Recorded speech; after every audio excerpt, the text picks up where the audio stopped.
Добре дојдовте во процес. На почетокот на март се затвори Балканската рута и околу 1500 бегалци останаа заробени во Македонија. Што се случува со нив во моментот, каква е нивната судбина, што прави државата за да им го олесни престојот тука? Во студиото со мене се Мерсиха Смаиловиќ од невладината организација Легис и Дејан Ивковски од Министерството за труд и социјална политика. Добре дојдовте. 3 месеци речиси бегалците се во една неизвестна состојба, што ќе биде со нив. Во меѓувреме бројот се преполовува. Се преполови буквално сега последните податоци што би ги кажавте се некоја бројка од 690. Што се случува со нив во моментот? Што се случува и се стално алармираме дека миграцијата е како река. Значи, таа река не може да се спречи, нема да се спречи со затварање на границите, мислам официјалното затварање на границите. На некој начин тие ќе најдат патишта како да го продолжат својот пат. За жал, за проплувањето на бегалците не може да баратаме со некоја официјална бројка или со некое официјално известување што се случило со нив со сигурност да кажеме тоа и тоа таму заминале. Освен тие што барат официјално да бидат вратени во Грција, но за идењето напред, значи тоа што можеме да го следиме по билтените во Србија, дека исто таму значи се случува посебно и во српските кампови кои што се од отворен тип, каде што бегалците слободно се движат. Можам да кажам веќе состојбата не е неизвестна за самите бегалци, сосема е јасно дека рутата нема да се отвори, границите нема да се отворат. Дека тие остануваат тука и дека имаат некои неизвестна е состојбата што ќе прави Македонија со нив, затоа што имаме две страни. Ниту бегалците сакаат да останат во Македонија, ниту Македонија има можности да се погрижи. Најбитното дека тие не сакаат и со самото држање во затворени кампови е кршење на нивните основни човекови права. Така да и тие сакаат да напуштат Македонија, но сега би требало Македонија, дипломатијата на Македонија да направи малце посилен притисок врз Европа, да се среди и да се најде решение за овие 700 бегалци кои што останаа во Македонија, а подоцна ќе збориме нели за измените во законот за азил кои што исто така. Добро, ево од МВР се изјаснија дека тие постојано бараат решение и остана на тоа дека тие ги имаат само трите можности: да бараат азил во Македонија, да бараат да бидат вратени назад или евентуално да бидат вратени во Грција и за тоа треба одобрување од Па не се можност за азил, 72 часа завршија каде кога има право да се изјаснат по законот, стариот закон за азил кој што важеше за бегалците.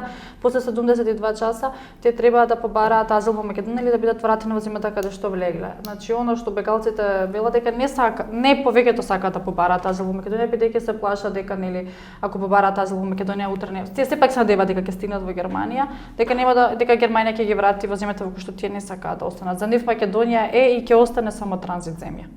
И во меѓувреме се јавуваат и криумчари, шверцо луѓе. Очигледно дека ја преминуваат илегално границата, имаме информации дека секојдневно од Идомени влегуваат по 100-150 луѓе па се враќаат назад. Предпоставувам дека и од кај нас.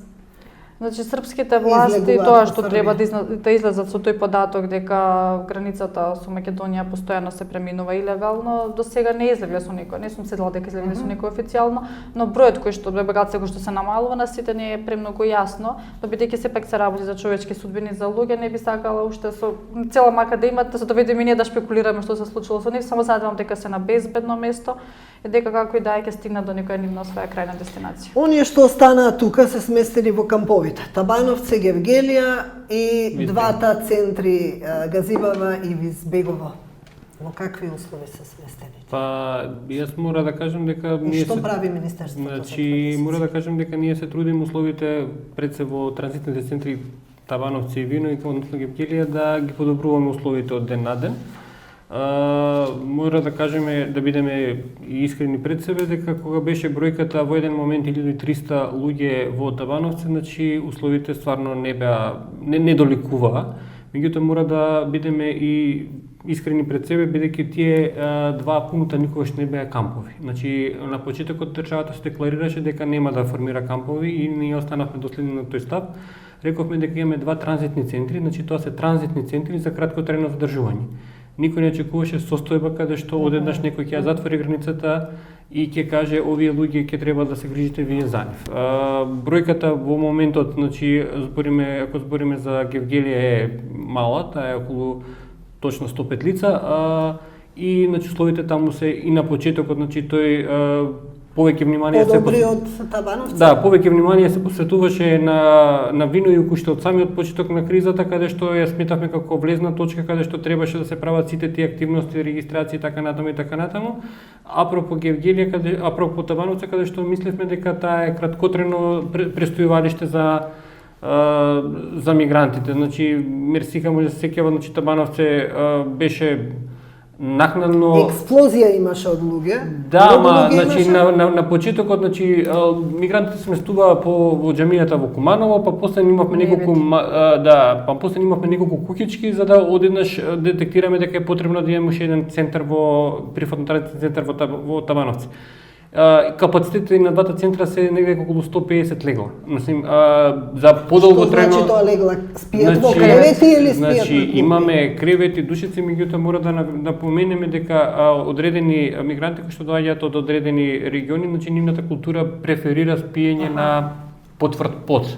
Значи, иако им понудите душици, значи не реков дека им се понудени кревети на сите, меѓутоа преферираат на спиење на потврд под, значи сакаат кебење само како нешто каде што би легнеле и така натаму. Секојдневна нега во смисол на лекарска нега за да се шират и заразни болести, да им се помогне на болните. Оние проблеми кои што се ува во минатиот период каде што имавме појава на шуга и на вошки, значи тие проблеми се надминати, значи имаме перманентно здравствена заштита од страна на локалните амбуланти на Куманово, Неготино, зборам за... Слушнавме дека има вакцинација, се изврши редовна вакцинација, каде што беше преку 90% опфат на лицата сместени во Табановци, се извакцинираа сите деца, сите лица во кампот, така да грижата за нив се трудиме да ја подобриме. Значи, збориме за двата прифатно транзитни центра. Ако збориме за прифатниот центар за баратели надзор во Везбегово, тоа е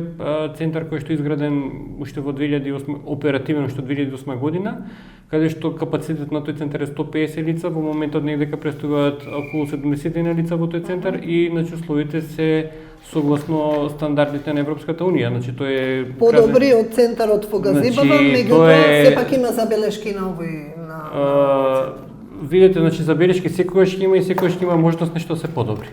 Значи ние не викаме дека центарот е идеален, меѓутоа секогаш ќе се трудиме да ги подобриме условите. Јас го гледам извештајот, последниот извештај на Хелсиншки вика во Визбегово хигиената е на ниско ниво, нема топла вода, нема реквизити и можности рекреација и пристапот до информација не соодветен.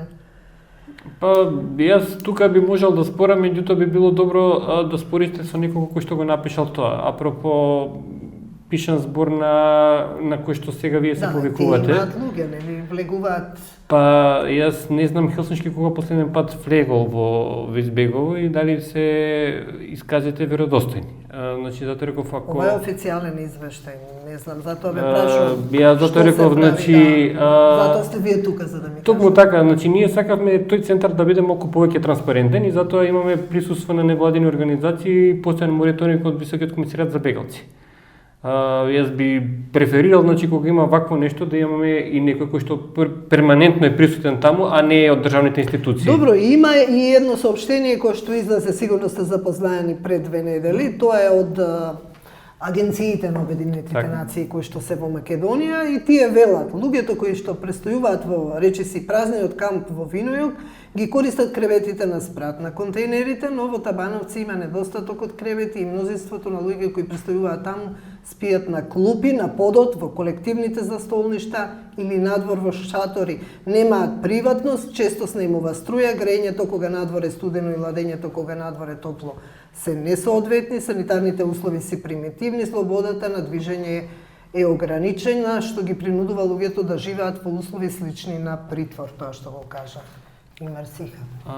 Еве, ова е официјално соопштение кое што го добивме ние медиумите од агенциите на Обединетите нации. Во ред, значи, ако правиме обид за Винојук и за Табановци, повторно ќе напоменам дека тоа се прифатно транзитни центри. Значи, никогаш не беа концепирани како кампови за сместување на бегалци. Тие беа центри формирани да одговорат на моменталните состојби на кризата.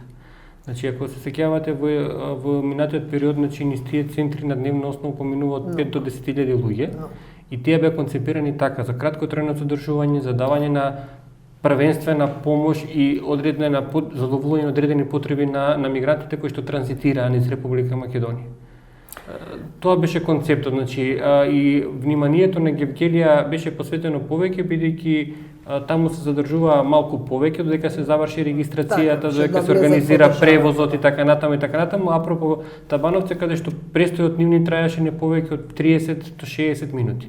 Значи, они краткотрајно достанува, зима одредени потребштини, храна, вода и така натаму, облека доколку некому, бидејќи истите тие продукти, односно потреби ги задоволува и во Гевгелија. И затоа реков, значи, Табановци никогаш не беше толку фаворизиран како транзитен центар каде што требаше се посвети поголем фокус, бидејќи задржувањето беа краткотрајно. Значи, фокусот беше зголемен кон Табановци во периодот кога се доаѓа во ноќните часови и самите одлучува да останат малку подолго до утринските часови поради страф и не знам си што и така натаму. Мали деца, ладно време и така натаму, и затоа тогаш беше фокусот ставен и на Табановци да се подобрат условите во Табановци. Тогаш почна да се поставуваат нови простори, кеи и така натаму, шатори, да се обезбедува затоплување и секое едно. Што се случи со луѓето од меѓузоната? Се тргнали од таму, се прибрали, влегували во државата? Да, тоа беше една очајна група каде што буквално српските власти пред носим ги. Тоа беше поголема група на бегалци, околу 600 беа. Половина од нив влегува во Србија и на половина пат србите само им ја затворија градата и тие таа ноќ остана, дури не ние, никој не очекуваше дека такво нешто ќе се случи, оставија. Врнеше многу и многу беше ладно и групата од меѓу тие имаше многу мали деца. Тие одбиваат да се вратат во Табановца, самите бегалци, ако им беше понудена таа можност да се вратат во кампот во Табановца, каде што има засолниште, има грејење, има храна, има медицинска помош, но тие одбиваат, значи дури и Министерството за внатрешни работи, труд социјала, ние невладините сите бевме таму, молевме поединец по поединец дека треба да се вратат во кампот, тоа е Балканската рута се затвори и да се отвори први ќе отидат, тие ги убедувавме така да мислам дека 2 недели седеа во такви многу лоши услови. Ужасно беше. Значи беше и топло едно време, па се засуши калта, каде што српската страна не дозволуваше пристап на хуманитарна помош, иако ми беа поблиски, нашите дозволија да им се пристапи, да им се носи секојдневно храна 3 пати, иако можеа да се враќаат во кампот да јадат, исто така одбива. Но во однос на тоа што го спомнавте за камповите, значи одлуката да бидат транзитни е на многу повисоко ниво. Нас ни е дадено да функционираме, среќни сме што имаме можност да влегуваме во тие кампови, да им помагаме на бегалците и тоа се тие услови со кои што ние мораме да се снајдеме. Но сепак, значи, одлуката е на многу повисоко ниво и ние се обидуваме на многу начин, значи Министерството за труд и социјала е нашиот глас во тие комитети каде што кажува дека навистина ова се тие услови, де факто не можеме да ги негираме, секој може да ги види, на новинарите им е дозволен пристап без да следи извештај.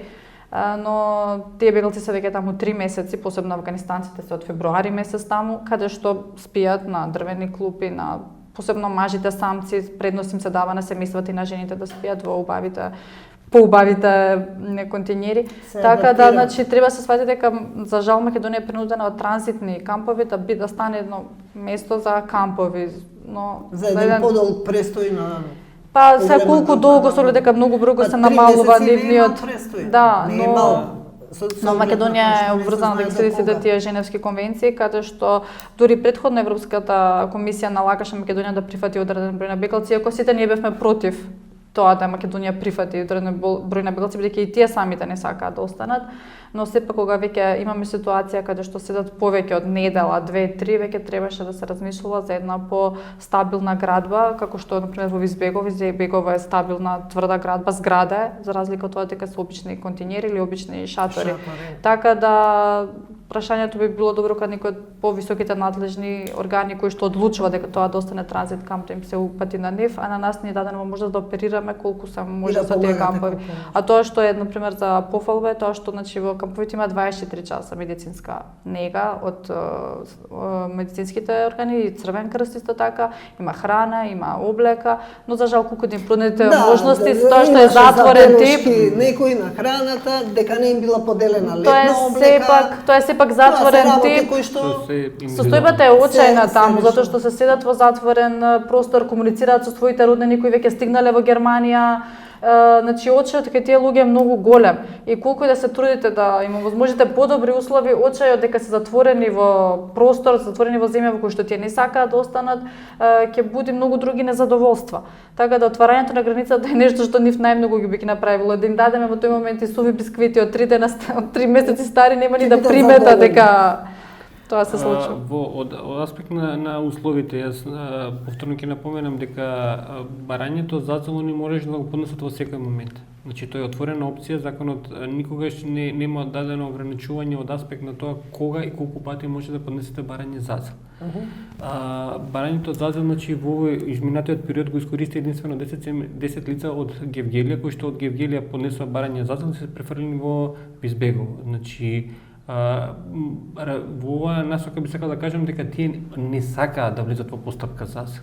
Значи тие одбиваат да влезат во процеси и да бидат сместени на друго место. Значи они инсистираат на тоа. Ако имаме лица што Мерцика кажа дека седеа буквално надвор на граница и на штета на здравјето на нивните деца во надеж дека значи не очекуваме дека било кој од нив ќе сака да поднесе барање зацел и од Табановци, односно Гевгелија, да биде префрлен во Бизбегово.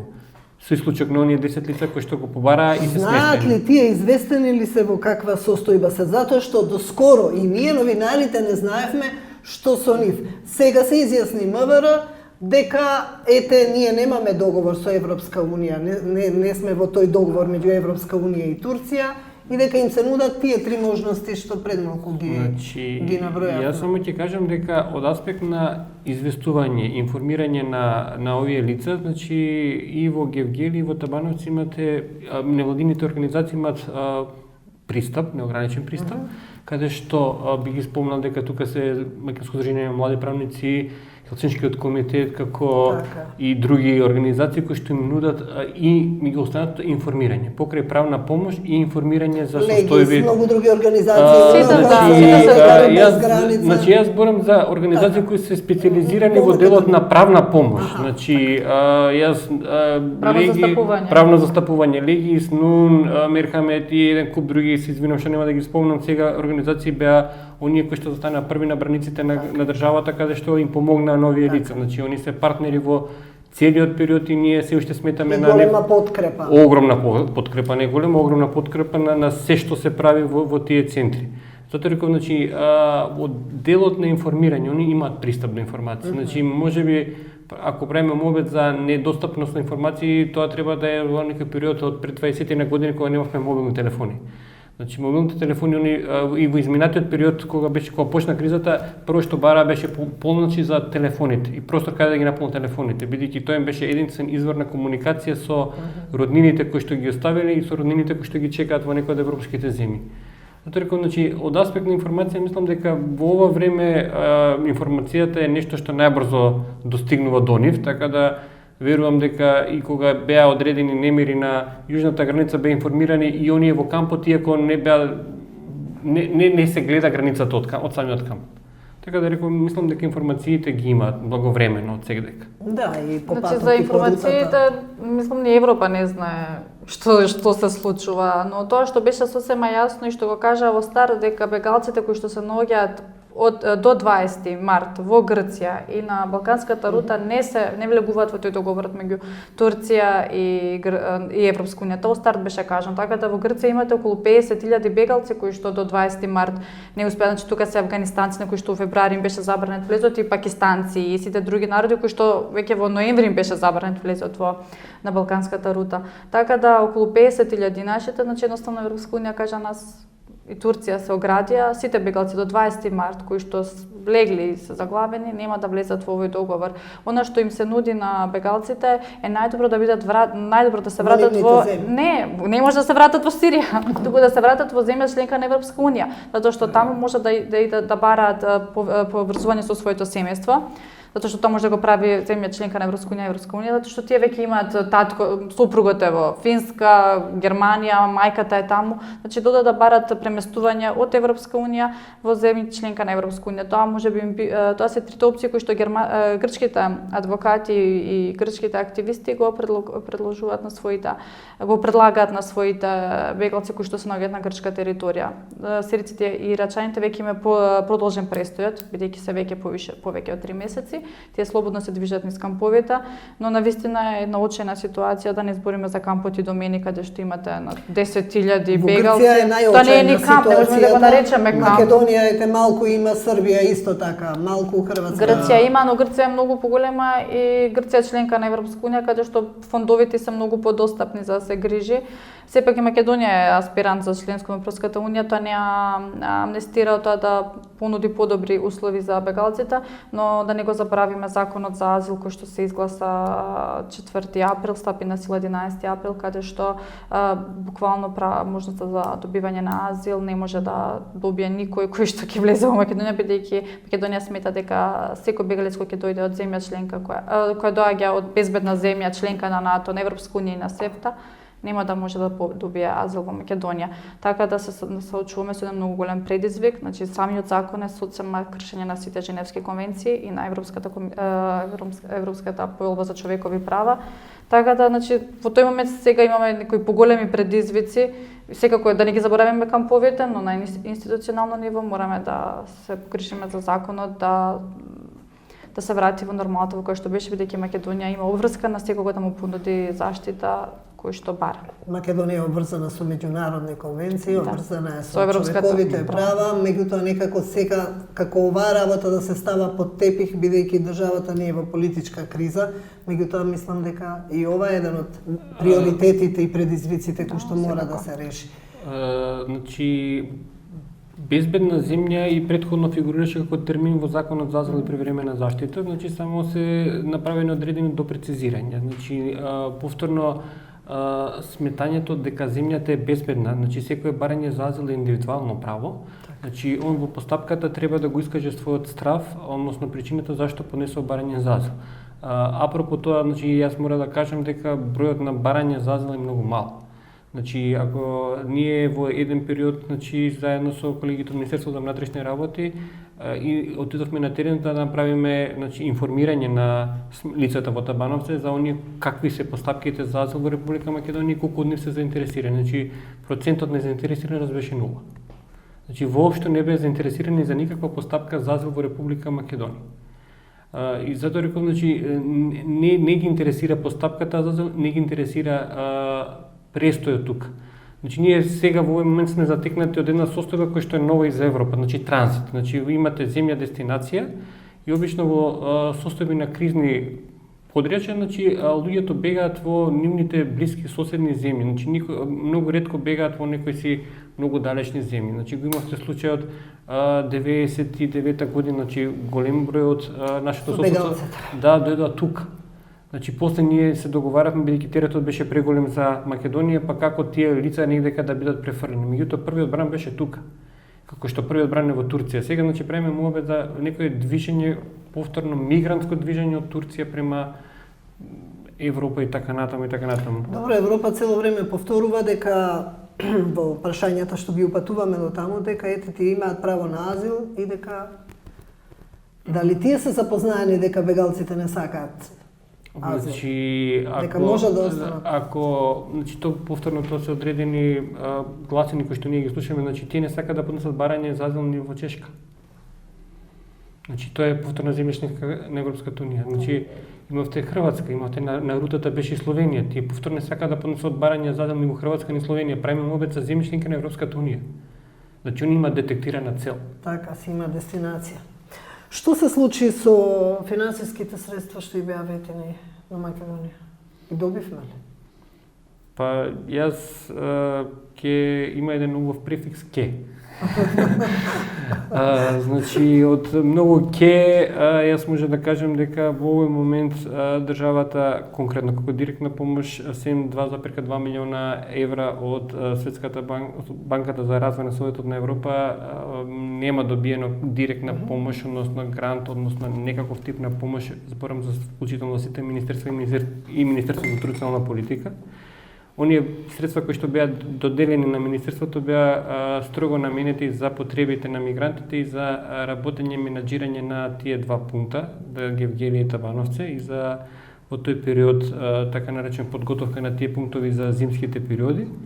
И тие се единствените средства кои што Европската унија до сега директно ги има дадено на државата. Други средства јас лично не знам, ако има, можеби Мерсиха ќе ме колку има ли пресметки колку троши државата на дневно, на месечно? Па, значи на почетокот кога мислевме дека разговорите се водат на сериозно ниво, каде што имавме и акцијски план, каде што имавме и пресметки од сите институции и така натаму, значи за месечните трошоци на државата, значи скочивме со негде околу бројка дека сите севкупно државните институции, значи пред се тука би напоменал дека Министерството за внатрешни работи и Министерството за одбрана го понесо најголемиот терет. Че трошоците се достигнаа негде околу милион евра на месечно ниво.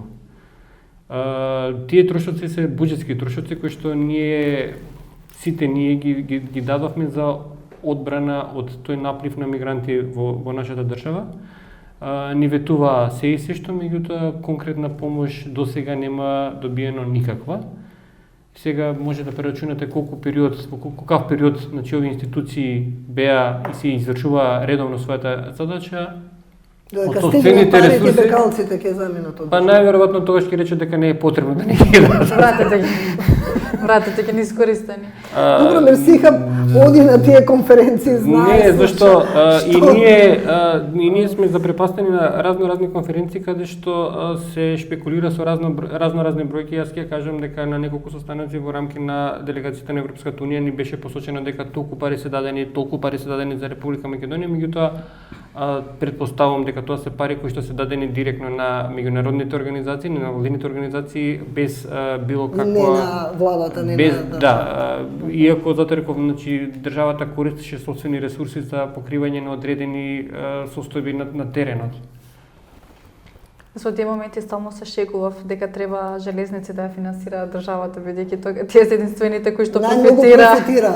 Па да, добро, не можеме да негираме дека и македонското стопанство не се ојакна, бидејќи целата хуманитарна помош доаѓа директно од македонското стопанство. Значи самите кампови во Гевгелија и Табановци имате можеби 300 луѓе вработено, така да тоа се македонски граѓани кои што пак е јакната економијата, но сепак како што спомна Дејан, си има некои пресметки кои што нормално беа на штета на буџетот на Македонија, но во секој случај, значи Европската унија ги поддржа многу невладини организации преку грантови на кои што ние аплициравме, баравме и излегува пресред, но она што е интересно, јас стално се сеќавам кога почна да доаѓаат, тогаш тие почна да доаѓаат во август, кога се затвори границата, каде што се тие драматични слики ја опколија Европа и тогаш веќе почна да доаѓаат организациите, иако ние претходно баравме помош од меѓународните организации, ама не беа свесни, значи со што се соочуваме. Така да ние со господинот Дејан се знаеме уште од април-мај месец, каде што ние буквално невладините, УНХЦР и Министерството за труд и социјала се направивме свое координативно тело, како да им излеземе во пресред на бегалците, бидејќи не можеме да ги негираме, тука се. И мораме некако да им помогнеме. Значи, Министерството за труд и социјала институционално ги водеше тие работи, високиот комисаријат, исто така и ние невладините помалите, добивме можност, една голема можност, да заедно со Министерството и со високиот комисаријат работиме да се подобри состојбата на бегалците во Македонија, така да имавме една очајна состојба каде што само бевме ние, УНХЦР, но и Министерството на железничката во Гевгелија. И никого не го интересираше таа состојба дека имаме тука 500 бегалци, ќе дојде возот, ќе се испотепаат, полицијата се повлекува бидејќи не е во доволно голем број за да направи контрола. и само се повлекува и вие едноставно само стоите и гледате и вашата единствена можност е да им обезбедите храна и да кажем дека и нели Министерството за здравство излезе со бесплатни медицински прегледи. Мораме да кажеме дека така да кога значи бевме доста критички настроени кон тоа дека можеме подобро, но кога видовме како е во Хрватска, како е во Словенија, во односу на државата кон невладините, државата кон бегалците, значи видовме дека навистина една мала земја, многу посиромашна од сите тие земји, некако успеа подобро да менаџира и да не збориме дека не бевме првиот тој прилив каде што Грција пушташе по 5000, 10.000 бегалци, ние ги чекавме во Гевгелија и само онака ги броите кифлите, ги броите лепчињата. Иако затоа во тој момент нив им беше најбитно, Црвениот крст гледаше дали може да им пружи доволно медицинска нега, дека во Хрватска и во Словенија веќе доаѓа во помали приливи, тие си ги контролира веќе од Македонија, си го контролира пуштате 500, пуштате 600 како да се работи за трговска стока. Така да сакам да кажам дека после сево ова која ќе резимираме од бегалската криза, навистина можеме да кажеме дека граѓаните на Република Македонија треба да бидат задоволни, бидејќи да не заборавиме мај месец, каде што буквално нашите граѓани стоја на автопатите, ги чекаа со вода, со храна, со колку можеше, бидејќи тогаш се уште беа илегални. Самиот притисок допринесе да се измена и законот и да тие станат легални и пак до август месец до некои нормални кампови каде што ќе може да одморат. Значи се снаоѓавме како знаевме и умевме. Имаше многу луѓе што се мобилизира на доброволна база што помага, имаше и такви кои што имаше отпори па се уплашија да не останат тука. Бегалците нема опасност од такво нешто. Јас само да кажам дека институциите можеме да сега зборам од аспект институциите во државата дека одговорија максимално. Значи ако милион лица помина транзитирани из државата, тој прилив и таа дневна миграција голем дел од граѓаните не ја ни примети. Значи тоа единствено граѓаните на Гевгелија приметува бидејќи беа непосредно до самата граница, други граѓани само преку телевизорите слушаа за одредени како бројки. Како да се случува некаде во некоја друга држава. Да, тие што беа на терен, тие знаат. Затоа реков, значи целата состојба да кажам дека се изменеџира солидно, дека немаше инциденти, притисоци, немаше појава на никакви зарази, на никакви епидемии и така натаму. Населението беше максимално заштитено. Значи првиот момент кога се осети поголем притисок во Гевгелија се направи дислокација и така натаму се направи друга дислокација за Табановце. Значи во целата оваа приказка на мигрантската дел од оваа рута Македонија мислам одговори соодветно сега во рамки на нејзините можности со цел значи населението да не биде ефектуирано од овој тип на проблем, а сепак да се обезбеди безбеден трансфер на луѓето од една точка до друга точка на границите на државата. Имаше и тажни моменти, многу луѓе ги изгубија животите по пругите, болни, изнемоштени, има луѓе се уште со попреченост, инвалиди, имаше и интересни случаи на породување. Да, имаме и Македонка, и Златко, и Марија. Да, значи, тоа е таа бегалска криза која носи со себе, за жал и тажни моменти, која носи со себе и среќни моменти. Со стапување на сила на новите измени во законот, имаме само 2 случаи на кога почина, но тоа беа од природна смрт, така да. Што е нормално, Да, тоа се стари луѓе, изнемоштени, што преживеале. Така да сите тие несреќи се случија, тажните несреќи по пругите се случуваа кога тие беа илегални, кога им беше забранет транзитот низ Македонија, безбеден транзит. Така да во момент оваа бегалска криза повеќе доминираме со нови животи, така што им посакуваме отворање на границите и да си го продолжат својот пат. Најбитно да се вратат во своите земји. Тоа за нив би било најдобро бидејќи сирискиот народ не е народ кој што е миграцијски настроен, бидејќи си доаѓаат од една убава, стабилна земја, историски богата, била, за жал мораме така да зборуваме, така да е народ кој што е интелектуално многу созреан, тоа е најстара цивилизација.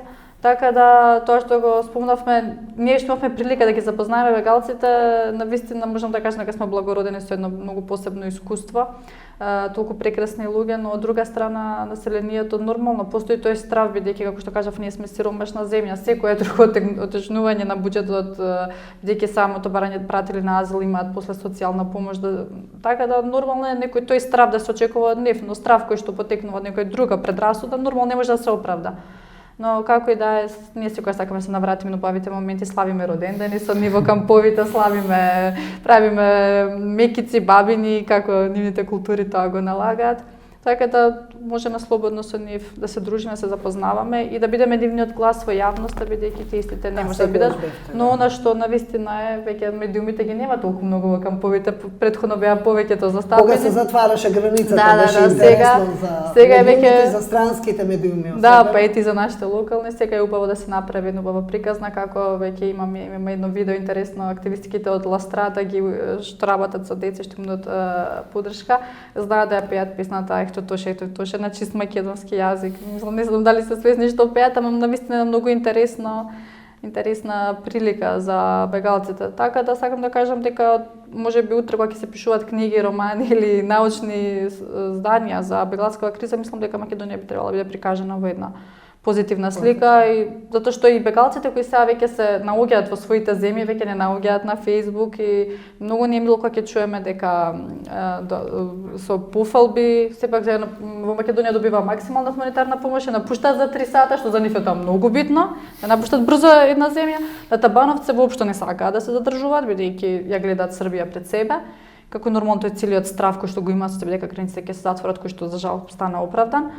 Така да, ето можеме сега да зборуваме за една постабилна слика. Добро, јас пак само накратко ќе се вратам во тој дел на луѓе со стари луѓе, изнемоштени, болни, тие не смеат да излегуваат нели надвор, остануваат во камповите, и ја имаат ли доволно негата која што им е потребна? Јас би кажал дека се прават максимално сите напори за да имаат еден нормален, функционален живот во рамки на тие центри. Значи, повторно ќе кажам дека имаме одреден број на невладини организации кои се присутни од самиот почеток таму, кои што институционално прашувам. Значи, институционално, да, значи таму би присутен Центарот за социјална работа, присутни се Министерството за здравство. Сите детектирани проблеми, значи се интервентно се постапува по нив, се испраќаат луѓето во соодветна здравствена установа доколку треба. Имавме лице со ментален хендикеп каде што беше институционално загрижено поради неговата моментална состојба, беше на соодветен третман, повторно вратен во ПТЦ Табановце. Така да институциите одговараат, значи на задачата, се грижат за луѓето, значи се трудиме во рамки на можностите да ги подобруваме условите во тие центри. И мислам дека слободно најдобро ќе биде да ги прашате нив самите. Ние се трудиме преку одредени анкети да видиме што е проблемот со цел да се подобриме. Значи исто така тоа е еден тип на договор кој што го имаме на двенеделна основа со сите невладини организации, координацијски состаноци каде што разговараме за подобрување на условите таму. Јас не реков дека се добри, меѓутоа се трудиме да бидат уште подобри од она што во моментот е. Јас не сакам да кажеме дека ние на онаа рута балканска бевме најдобри, меѓутоа се трудиме да ги подобруваме условите. Во овој момент каде што имаме релативно мал број, значи на лица и во Табановци и во Гевгелија, условите се соодветни. За Гевгелија ќе кажам дека се солидни, значи прифатливи и за самите мигранти сместени таму и за било кој што ќе го посети тој центар, може да каже дека тие де факто Зошто реагираат овие агенциите, странските агенции? Значи, мислам дека конкретната забелешка е дадена за Табановци, бидејќи таму имаме лица кои што спијат нели на се уште во големите шатори на подови, нема душеци, спијат на клупи и на сокебиња. Така да тие се супер кампови за транзитна опција. Добро, и тие се свесни во која земја се, нели? Да, значи сепак и во двата кампови имаме проточна вода за нешто што претходно не можевме да зборуваме. Во Винојуг кампот се направи, во кампот во Гевгелија се направи на надвор од градот каде што мораше целосна инсталација да се прави, водоводна струја, и да не влегуваме во тие детали, но сепак значи камповите треба да бидат подобри, но ќе бидат подобри тогаш кога тие ќе се прогласат дека тоа се кампови каде што се за подолг престој. За транзит кампови дури повеќе од тоа има. имаат, значи како што кажавме мали континерчиња со ова. Сепак може да бидат подобри, агенциите се таму присутни 24 часи со право или нормално алармираат. А за значи што спомнувате за стари луѓе, значи никој не може да излегува од камповите. Значи камповите се затворени. А за болните за болните, за старите, за инвалидите. Значи, сите тие се наоѓаат поред неопходна поголема нега. Значи сите тие се наоѓаат покрај функционални градови, Куманови, Гевгелија се градови каде што имате медицинска нега и затоа сега спомнав дека бесплатната медицинска помош од државните болници име веќе од уште со 19 јуни, кога стапија на сила измените на законот за азил, има право така да сите малечки бебиња се раѓаат во државната болница во Скопје, Чаир, Гевгелија или Куманово, како и да е. Во тој момент не достасува нешто, но секако условите се тука, но за се додека кампот функционира како транзитен, со тоа ќе се соочиме дека не му се смени префикс. Камп. Добре. А како што ви кажав, значи навистина ние би сакале и како невладини да видиме поголемо присуство на медиумите во камповите, каде што би можели да се зборува со бегалците, веќе има кои што знаат добар англиски, тоа е добра прилика и нашето население да се запознае со бегалците, веќе не транзитираат, веќе тука се 3 месеци и они имаат некоја слика за Македонија, посебно бегалците во Визбегово, тие се малте неко туристи, го запознаа Скопје, се движат. Да, тие веќе го запознаа Скопје, слободно повеќе места знаат него и ние што знаеме, така да би било убаво да почнуваме да зборуваме за бегалците од друга димензија, од нивна димензија, од нивна. Добро, генерално гледано, бегалската криза е еден голем екзодус, каде што минатата година 1,3 милиони луѓе побарале азил во земјите на Европската Унија. Продолжува колкот патот кон Медитеранот илегално или не знам како и покрај тоа што границите се затворени. Билансот од сето ова ќе го знаеме после неколку години, билансот од починати, билансот од исчезнати деца, иако се говори за некоја бројка од 10.000, до тогаш останува. Може да кажам дека нашиот фокус во сета таа гужва од 10.000 луѓе кои што дневно мигрираа беше фокусот на тие деца непридружувани, пред се непридружувани деца. Значи грижата за нив и затоа луѓето кои што беа присутни пред се во Гевгелија, значи беа фокусирани на таков тип на интервју, детектирање и наоѓање дали на вистина детето што патува со тие лица ги познава, е сигурно и на вистина ќе дојде.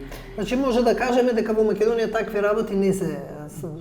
Значи не можете да кажете, значи ние тоа што детектиравме, ние тоа го згриживме. Значи затоа реков во изминатиот период, значи да, секогаш оние кој ќе беше детектирано непридружуван малолетник, тој беше префален од пунктовите во Гевгелија, односно Табановци во Скопје, каде што се ставаше под директно старателство на некој од службена должност назначено лице од Центарот за социјална работа и грижата за нив за спојување на тие деца со семејството. Значи имавме Мерсика знае уште во првите случаи каде што во соработка со нив наоѓавме згрижувачки семејства, бидејќи сега беше проблематично за типот на нивното згрижување поради јазичната бариера, па баравме семејства каде што ќе биде малку. Мерсика и редовно ни информираше и нас медиумите за. Така, затоа реков, значи се трудевме максимално да одговориме на ситуацијата. Сега колку што можевме и во рамки на нашите можности, можеби да е направен одреден пропуск, меѓутоа оно што ние го детектиравме, го згриживме. Добро, додека се реши целата оваа работа, ќе треба сигурно поголем временски период, останува Македонија достоинствено да се грижи за тие што се останати тука. Ова е хуманитарна криза и криза на хуманоста генерално, значи кога доспеавме до таа опција да се тргува со бегалците, да тие станат една многу убава момент за тргување каде што се говори за членство, за пари, за слично, тогаш значи знаеме дека достигнавме некоја морална катаклизма, но тоа ќе остане, мислам, не мора историјата да пишува и ние ќе зборуваме колку можеме. Веќе топката е на многу повисоко ниво и тоа што се обидуваме со нашето присуство на јужната граница во така наречениот камп и домени, да стално се обидуваме кажеме на бегалците дека не ја затворила Македонија границата. Границата е затворена од Европа и да влезат во Македонија нема да може да излезат од Македонија. Што ќе прават? Тие не ни сакаат да останат 10.000 бегалци, дали биле во Идомени, дали биле во Гевгелија, нема да им се смени ситуацијата. Така да сега веќе ова глобален проблем кој што Малку со нашата подоцна стана глобален проблем, малку подоцна Да, за стана жал. на повисоко ниво, за жал. кога видоа дека може да се Тоа е. тргува со нив. Ви благодарам што бевте гости во процес. Фала.